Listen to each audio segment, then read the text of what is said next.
No dia 21 de março deste ano, o governo federal sancionou a Lei 14.826/2024, que institui a parentalidade positiva e o direito ao brincar como estratégias de prevenção à violência contra crianças. Na relação entre pais e filhos, a parentalidade positiva é uma forma de abordar a educação das crianças e deve estar atenta ao acolhimento e não à violência e à compreensão de que toda criança é sujeito de direitos. A violência contra crianças e adolescentes constitui uma forma de violação dos direitos humanos e tem graves impactos a curto, médio e longo prazos na saúde física e mental das crianças. Além de ferir direitos, ela implica muitas vezes em sequelas psicoemocionais. Nesse sentido, de acordo com a nova lei, a União, os estados, o Distrito Federal e os municípios deverão desenvolver ações de fortalecimento da parentalidade positiva e de promoção do direito ao brincar no âmbito das políticas de assistência social, educação, cultura, saúde e segurança pública. Parentalidade positiva. Esse é o tema desta edição do Famílias em Pauta.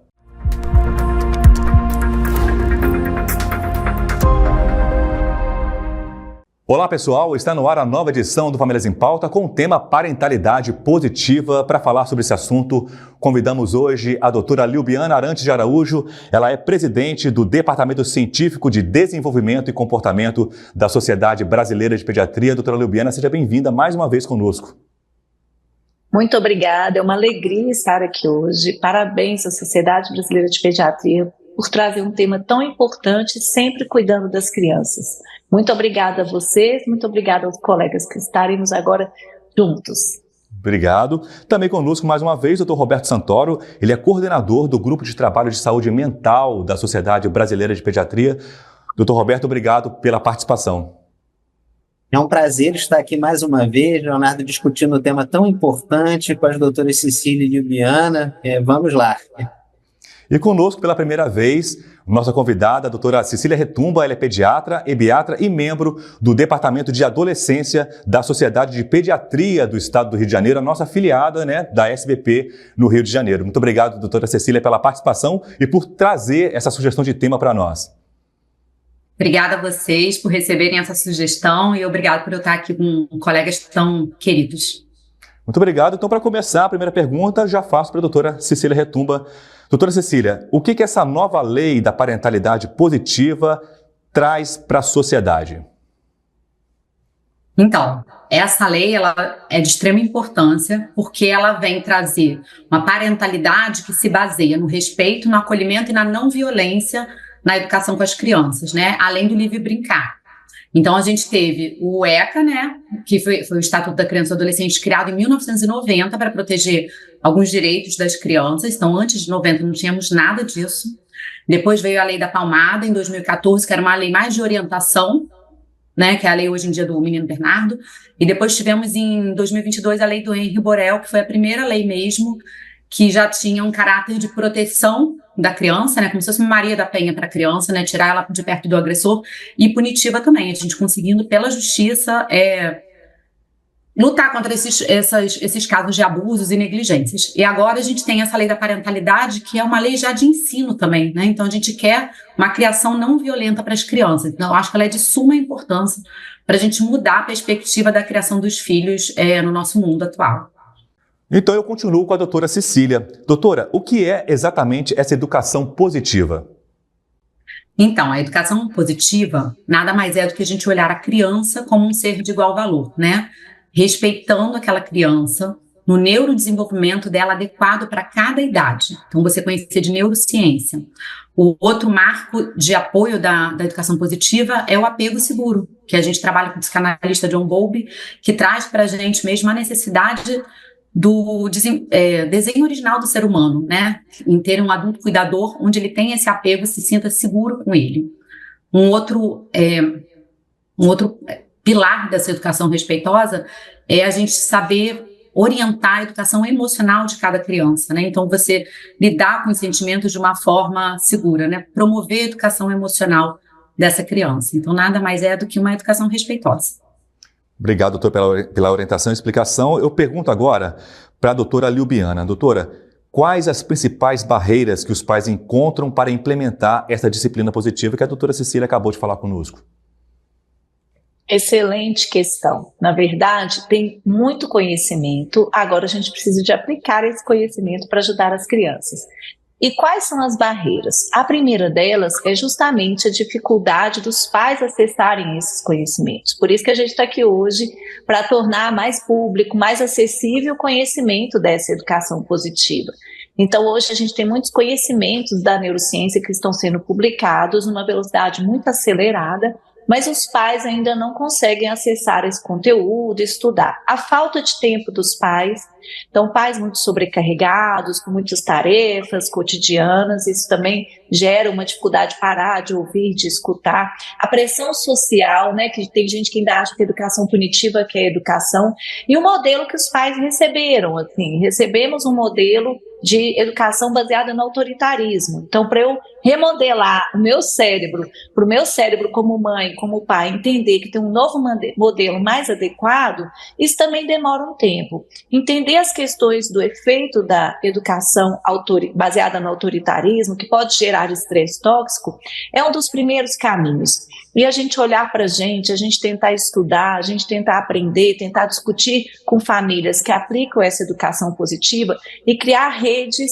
pode ser um suporte para esses pais, porque a gente ainda tem um caminho longo a percorrer para ajudar as crianças. Excelente orientação, doutora. Obrigado. Eu pergunto agora ao doutor Roberto Santoro. Doutor, o que os pais podem fazer para contribuir no desenvolvimento saudável dos seus filhos? Então, é fundamental, em primeiro lugar, entender o que é infância e adolescência, né? O ser humano ele nasce antes do tempo. Então, crianças e adolescentes são seres em desenvolvimento. E esse desenvolvimento depende de experiências positivas com o meio ambiente e com outras pessoas. E o primeiro nível de interação da criança e do adolescente é o nível da família. A família é que dá para a criança a base dos relacionamentos afetivos. E a gente precisa entender, então, que a educação que os pais dão para a criança e para o adolescente, ela deve ser uma educação que leve em conta a necessidade deles entenderem o que essas crianças e adolescentes necessitam para completar um processo de desenvolvimento que é individual para cada pessoa. Quer dizer, os pais não têm que moldar a criança ou adolescente da maneira que eles querem. Eles têm que contribuir para que essa criança e esse adolescente eles se desenvolvam nos seus próprios termos. Eles são uma espécie de tutores desse processo de desenvolvimento, assumindo aquilo que a criança e o adolescente, porque ainda estão com seu desenvolvimento incompleto, não consegue fazer. E a base disso é o vínculo emocional. Pode haver erros nesse processo de criação por uma concepção equivocada do que seria, vamos dizer assim, a parentalidade, por modelos de parentalidade que são negativos, modelos autoritários, rígidos, violentos, e também pelas experiências emocionais desses pais na infância. É fundamental a gente entender que esse processo de parentalidade positiva não é um processo só cognitivo, não é só informação que basta, é também um processo de acolhimento desses pais e de entendimento se esses pais têm experiências emocionais nas suas próprias infâncias que pode gerar comportamentos inadequados na criação dos filhos. Obrigado, doutor Roberto. Eu volto a falar agora com a doutora Liubiana para ela explicar para nós qual que é a diferença entre disciplina positiva e criação permissiva. Na verdade, a gente está falando aqui de uma parentalidade positiva, onde os pais eles devem se conectar com a criança para entender como ela percebe o mundo de acordo com a perspectiva dela, naquela idade, com aquele nível de amadurecimento cerebral e neurológico. Então, a gente abaixar no nível de uma criança de 2 anos e olhar e falar assim, como que essa criança está entendendo o mundo, dar oportunidade para que essa criança possa refletir sobre as questões dela e encontrar soluções a partir de uma reflexão, ou seja, existe um respeito mútuo e uma cooperação. O Roberto falou aí um pouquinho para a gente sobre esses modelos de parentalidade, que a gente tem lá o modelo de autoritarismo, que é aquele modelo onde o pai grita, o pai põe de castigo, o pai bate, e a gente já sabe que isso gera estresse tóxico e, na verdade, Isso não é um aprendizado inteligente, é um aprendizado por medo. O outro é aquele negligente, que os pais falam, faz o que você quer, me deixa aqui que eu vou fazer o que eu quero. Aí fala, a criança é independente, mas cria uma questão emocional de apego inseguro, de dificuldades emocionais muito grande. E o outro é esse padrão permissivo, né, Léo, que você disse. O padrão permissivo é aquela criança que é o reizinho da casa. Então tem gente que confunde parentalidade positiva com você, meu filho não quer almoçar, então vou deixar ele sem almoçar porque a gente tem que ser respeitoso. Meu filho não quer dormir cedo, então eu vou ser respeitoso. Não é isso. O papel do pai e da mãe é educar a criança, ter princípios baseados em evidências científicas para essa educação, mas incluir essa criança na educação e deixar claros limites, mas que sejam limites oferecidos com afeto, é isso. Tá certo, doutora, obrigado. Né? Tem uma diferença entre permissão e educação positiva, excelente. Doutora Cecília, pergunta para a senhora qual a influência do pediatra na criação dos filhos, né? No caso, na criação dos seus pacientes. Como que ele pode também trabalhar isso junto aos pais? Então, a primeira coisa é o profissional estar atualizado, né? E não levar no consultório, porque a influência dele é enorme. É onde a família vai buscar rede de apoio. É na opinião dos familiares mais antigos, né? Mas hoje em dia é muito no pediatra, no consultório médico. Então, aquele profissional ele tem que estar atualizado com a ciência. O que a ciência traz sobre isso? E não o que eu trago da minha criação, ou achismo, ou que eu vi num programa quando eu era adolescente chamado Super Nene, que eu falo, e as pessoas, né, trazem as questões de educação, mas sem estudar. Então, hoje em dia, a ciência já traz muita coisa. E do neurodesenvolvimento, traz o desenho original do ser humano, traz o que esperar de cada fase do desenvolvimento. Então, como o Roberto falou, que a gente ainda está em amadurecimento, como Liubiana falou, que cada fase do desenvolvimento tem uma resposta esperada, os profissionais têm que estar atentos a isso e eles poderem orientar os pais que chegam até eles de uma forma certa, né? De uma forma correta, baseada em ciência, com muita tranquilidade, com muita conexão mesmo com esses pais, né? Trazendo eles para acolhendo esses pais nessa dificuldade da educação e trazendo informações baseadas em ciência mesmo. Obrigado, doutora Cecília. Eu falo agora com o doutor Roberto novamente para ele dizer para nós qual é o impacto, doutor, da família na saúde mental das crianças e adolescentes. Um impacto fundamental. E como a gente falou, a família é a base do desenvolvimento da criança e do adolescente. Então, situações familiares de violência, situações familiares de negligência, são situações que têm consequências danosas para a saúde mental das crianças e dos adolescentes, colocando essas crianças e adolescentes em situação de risco para desenvolver ao longo da vida transtornos mentais.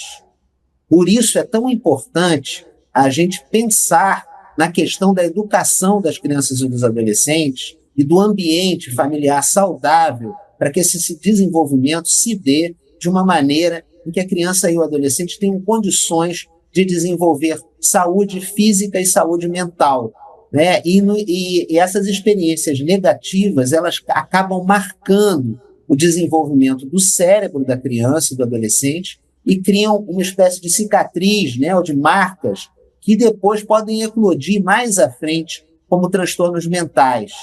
É importante os pais entenderem que eles são fundamentais na educação e no desenvolvimento dos seus filhos. Essa compreensão ajuda eles a buscar referências e ajuda, em primeiro lugar, com os pediatras, também com profissionais de saúde mental, se eles estão com dificuldades emocionais no trabalho com os filhos. A gente sabe que lidar com criança e adolescente é muito duro, muito desgastante, muito difícil por um lado, né? Por outro lado, é maravilhoso se a gente consegue estar sintonizado com os nossos filhos. Então, é fundamental que esses pais, se eles não estão conseguindo lidar com a situação da parentalidade, que eles busquem ajuda. Obrigado, doutor Roberto. Excelente orientação. Eu chamo novamente a doutora Liubiana.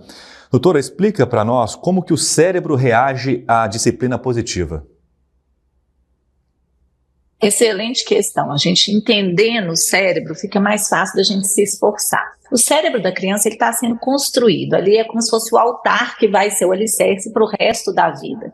Então essas redes que a gente constrói nos primeiros meses, nos primeiros anos de vida, elas que vão ser a estrutura de todo o resto. Então, se a gente entende que o modelo de parentalidade que seja de autoritarismo pode gerar estresse tóxico, ao invés de eu estar criando redes neurais de aprendizado de habilidades de discernimento, de autorregulação, eu estou, na verdade, perdendo essas habilidades. Agora, o contrário é verdadeiro. Quando você entra com essa parentalidade positiva, você sabe que o cérebro ele está se formando e que toda a aprendizagem, por exemplo, de cálculos, de números, de línguas, tudo está relacionado ao aprendizado emocional, à questão emocional. Então, se essa criança se sente segura emocionalmente, ela vai facilitar todos os demais aprendizados, e isso é incrível, é maravilhoso. Então, quando você introduz essa parentalidade positiva, você está ativando lá o córtex pré-frontal e frontal, relacionados às funções executivas, você está ativando o sistema límbico, outros sistemas relacionados a emoções. Então, a criança ela passa a dominar e entender suas próprias emoções, ela passa a entender o outro, ter mais empatia, ela passa a ter um raciocínio reflexivo, porque nem sempre ela vai ter o pai e a mãe, ela vai crescer e vai se tornar um adulto. Então, que ela tenha uma reflexão inteligente para entender o que é certo e o que é errado, para trabalhar em equipe, para respeitar sua própria vulnerabilidade, para entender o papel dela dentro de um meio social. Então, é muito bonita essa construção positiva do cérebro. Obrigado, doutora. Eu volto a falar com o doutor Roberto Santoro. Doutor Roberto, o que é empatia e como que os pais podem ser mais empáticos com seus filhos? Empatia é a capacidade da gente sintonizar com os estados emocionais das outras pessoas e, ao mesmo tempo, conseguir se colocar no lugar da outra pessoa para entender, pela perspectiva dessa pessoa, suas experiências com o mundo externo. Ela se baseia, em primeiro lugar, na nossa capacidade de sintonizar com os estados corporais e com as expressões pelo corpo dos afetos, das emoções das pessoas. E também, né, a gente poder se diferenciar, perceber que essas emoções elas são da outra pessoa e conseguir se imaginar no lugar dessa pessoa. Essa é a primeira forma de comunicação humana. Vocês veem, né, o bebê humano não fala. Então, o bebê humano ele transmite os seus estados corporais, emocionais, pela expressão corporal. E uma boa mãe, né, uma mãe suficientemente boa, para a gente usar a terminologia do pediatra e psicanalista Winnicott, né, é a mãe que tem a capacidade de sintonizar com esses estados corporais que vão transmitir os estados emocionais do bebê e conseguir, ao mesmo tempo, se diferenciar e fazer o que é necessário para aquele bebê, o que o bebê está necessitando naquele momento. Essa nossa capacidade é uma capacidade inata, mas a gente pode desenvolver essa capacidade se a gente olha para dentro da gente mesmo, se a gente tem uma boa relação com a gente mesmo, uma psicoterapia, né, uma coisa que pode ajudar também a pessoa a desenvolver a capacidade empática, e a disponibilidade também de tempo para o outro, né, os pais estarem disponíveis para os seus filhos, não estarem o tempo todo ocupados com trabalho, ou com celular, ou com outras coisas. Essa abertura e essa disponibilidade faz com que os pais, então, consigam ser empáticos com seus filhos, entender os seus estados emocionais e entender as suas necessidades para atendê-las. Obrigado, doutora. Excelente essa resposta do senhor. Eu pergunto novamente agora para a doutora Cecília. Doutora, como que os profissionais que lidam com crianças, eles podem prevenir o estresse tóxico na infância? E também explicar para nós o que seria esse estresse tóxico na infância. Então, o estresse tóxico é quando é um estresse elevado e contínuo, maior do que a capacidade que aquela criança tem de voltar para a sua homeostase, né? Então, se você tem uma experiência adversa na infância, que você não consegue se regular, maior do que a sua capacidade de autorregulação, esse estresse, ele pode, ainda mais se ele for crônico, né, durante um período aumentado, ele pode fazer com que o seu sistema nervoso central tenha alterações mesmo físicas, né, tanto na neurogênese quanto nas sinapses, quanto na neuroplasticidade, e ele pode gerar maior probabilidade de aparecerem doenças. Então, como pediatra, ele pode agir no estresse tóxico, primeiro entendendo o que é, segundo, ficar atento àquelas crianças, né, e aos fatores de risco daquelas crianças. Então, uma pobreza acentuada, desde uma separação traumática dos pais, abuso físico, psicológico, abuso sexual, negligência, violência. Então, a gente tem várias causas que causam estresse tóxico na infância, né? E aí, como a gente pode ajudar? A gente pode estar atento, a gente pode estar promovendo a saúde mental, tanto dos seus cuidadores quanto até da própria criança, né? A gente pode ter orientação parental, ou seja, chegar nesses pais onde essas crianças estão sofrendo e agir através deles. A gente pode ter um parto humanizado, um atendimento médico humanizado. Então, você pega uma criança com uma doença crônica que vive internada, você poder atendê-la de uma forma muito mais tranquila, humana e respeitosa, isso vai gerar muito menos estresse que aquela doença crônica poderia causar. Então, a gente pode agir de diversas formas, principalmente na prevenção, né, na identificação dos fatores de riscos e na ajuda com educação parental mesmo, né? Aconselhamento parental com a saúde mental. Obrigado, doutora. Eu pergunto ao doutor Roberto de novo para ele falar para nós qual que é a importância de impor limites também na educação. Como a doutora Lubiana falou, né, deixar também a criação solta, né? É fundamental a gente entender o que a gente chama de limites na criação, né? Porque o que acontece? Nós falamos que o ser humano ele nasce antes do tempo. Existem certos animais que eles já nascem prontos, com seus programas biológicos funcionantes. E esses animais, então, já fazem tudo o que precisam para sobreviver. O bebê humano, deixado à própria sorte, não sobrevive. Então, ele precisa do meio ambiente. Então, uma boa parte, vamos dizer assim, da nossa programação mental, ela é feita na interação com as pessoas que cuidam da gente. E essa programação mental, é preciso entender que, inicialmente, o bebê e a criança, eles são desorganizados nos seus ritmos. E os pais, eles vão ajudando a criança e o bebê a se organizar e canalizar os seus impulsos para fins construtivos, para fins sociais. Vão ajudando essas crianças e esses adolescentes a internalizar as regras sociais, né, de convívio mínimas, para que essas crianças e adolescentes então possam, como a gente faz com o rio, né, que vem de uma maneira que às vezes invade as plantações e destrói, né? Então a gente canaliza as águas desse rio e constrói uma represa para criar energia elétrica, né? Da mesma maneira, os limites que os pais dão são canalizações, é ajuda para que a criança e o adolescente se organizem, para que eles consigam agir e se realizar nos seus potenciais para fins pró-sociais, interagindo com a comunidade e contribuindo para a comunidade. Então, os limites têm que ser entendidos não como proibições, mas como barreiras que a gente ajuda a criança a construir para que a criança e o adolescente se autorregulem e consigam interagir com as outras pessoas. Excelente, doutor Roberto. E a última pergunta para encerrar, eu faço para a doutora Lubiana. Doutora, como que a disciplina positiva ela tem relação com o aprendizado inteligente e duradouro? O que cada pai e mãe deseja ao educar seu filho? Que o seu filho seja educado. Que seu filho, o que é ser educado? É que seu filho cresça, que desenvolva os seus potenciais, os seus talentos de vida, que se torne um ser humano bem-sucedido na vida, consigo mesmo, com sua família, com seu esporte, com seu trabalho, com a vida. Quando a gente pensa nesse objetivo, que é o que o coração do papai e da mamãe desejam pelo amor que eles têm, é importante, então, entender que tem um caminho hoje que a ciência mostra que ele é muito mais adequado e que vai resultar no objetivo que a gente almeja.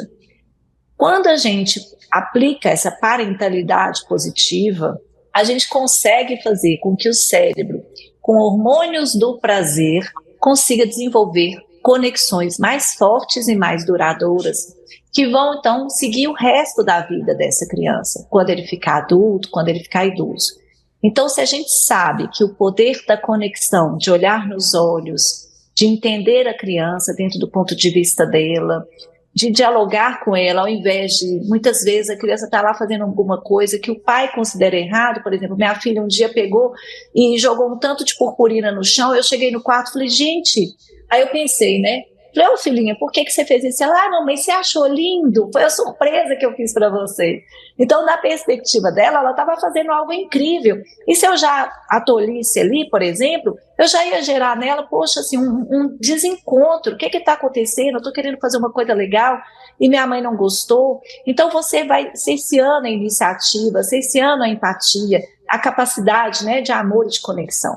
Então, aqui eu falo assim, se conectando com os filhos, entendendo o filho dentro da perspectiva dele, trabalhando de forma positiva, a criança ela vai ter prazer em ter atitudes do bem, porque toda vez que ela tem atitude do bem, o cérebro dela libera dopamina, que é o hormônio do prazer, e isso vai então fortalecendo essas redes neurais. Então fica aí as orientações para vocês que são papais e mamães, e para mim também que estudo tanto, que sou mãe de 3, viu? Obrigado, doutora. A gente está chegando ao final. Quero agradecer vocês mais uma vez pela participação, doutora Leubiana, sempre aí disposta a nos atender e nos ajudar com suas orientações. Muito obrigado mais uma vez, doutora. É um prazer, é uma alegria dedicar essa missão linda de cuidar das crianças, entendendo que o cérebrozinho da criança, ele vai ser o futuro do nosso Brasil, do nosso planeta. Então vamos sim estudar, vamos tirar esse conceito de que era assim que o menino educava, era assim que o menino ficava forte. Não, vamos aprender com os avanços que a gente tem hoje. Vamos aplicar tudo a favor das nossas crianças para que toda a família seja feliz. Parabéns aos colegas incríveis e à Sociedade Brasileira de Pediatria por discutir um tema tão relevante. Muito obrigado. Doutor Roberto também, mais uma vez, sempre disposto a estar aqui conosco, com orientações excelentes. Obrigado mais uma vez por estar aqui. Eu é que agradeço, Leonardo, é um prazer estar aqui participando desse programa com a doutora Cecília, a doutora Liviana. É fundamental a gente entender, né? A gente pode ainda mandar um último recado, né? Com certeza. Que mais importante do que os pais dizem para os filhos é o que os pais fazem, e principalmente a maneira com que os pais são e como eles agem. Porque as crianças, uma boa parte do desenvolvimento é por identificação com os pais. A criança imita para poder aprender, né? Então, pais que agem de maneira grosseira ou violenta, eles vão ensinar seus filhos, pelo exemplo, a agir também dessa maneira. Os pais devem tomar muito cuidado com a maneira como eles se apresentam para os filhos, porque os filhos são esponjas que copiam o comportamento dos pais. Fica aí essa dica também. Muito obrigado. Obrigado, Roberto. Obrigado. E doutora Cecília, também agradecer a sua participação mais uma vez, né? Agradecendo novamente por ter trazido esse tema que é tão novo e tão importante para os pais. Eu que agradeço, né? A gente com essa lei nova da parentalidade positiva chegando no nosso país e a SBP tão aberta mesmo a trabalhar já esse tema, um tema já muito trabalhado entre os pediatras, mas não com os nomes às vezes novos, né? E o que eu falo, nós pediatras, né, e profissionais em geral que trabalham com a infância e com a adolescência, e os próprios pais das nossas crianças, às vezes a gente não tem repertório emocional para ajudá-los, porque não fomos criados assim, viemos de uma geração muito violenta. Mas nós chegamos agora na era onde essa violência pode ser quebrada e não passada de novo de geração em geração. E temos aqui rede de apoio, profissionais que estão estudando, a gente corre atrás. Eu também sou mãe de 2, vivo estudando para me melhorar e melhorar o meu atendimento com as crianças. Então, os pais procurem ajuda mesmo. E os profissionais que também queiram se atualizar, estamos todos aqui estudando juntos e abertos para trocas. Primeiro, cuidem-se de vocês, pais, para poderem cuidar dos seus filhos também. Tá certo. Muito obrigado a todos vocês, tá? Até a próxima. Tchau, tchau. E no site Pediatria para Famílias da Sociedade Brasileira de Pediatria você encontra diversos conteúdos disponíveis sobre a saúde das crianças e dos adolescentes, como a linguagem de fácil entendimento por todos. São materiais variados, compostos por vídeos, textos no formato perguntas e respostas, podcasts, e-books, documentos científicos e também uma revistinha em quadrinhos com os personagens da Turma da Mônica sobre fake news da vacinação. Acesse o site pediatriaparafamilias.com.br que está aparecendo aí agora no seu vídeo. E também você que está ligado aí nas redes sociais, siga os nossos perfis do Pediatria para Famílias nas redes sociais e fique por dentro das novidades Nós estamos no Instagram e também no Facebook, para você acompanhar por onde quiser, em qualquer uma das duas plataformas. E se restarem dúvidas sobre o tema de hoje, ou se quiser sugerir uma pauta, mande um e-mail para famíliasempauta@sbp.com.br, famíliasempauta@sbp.com.br. Compartilhe nossos programas com a sua rede de contatos e a gente se encontra em nossa próxima edição. Até lá!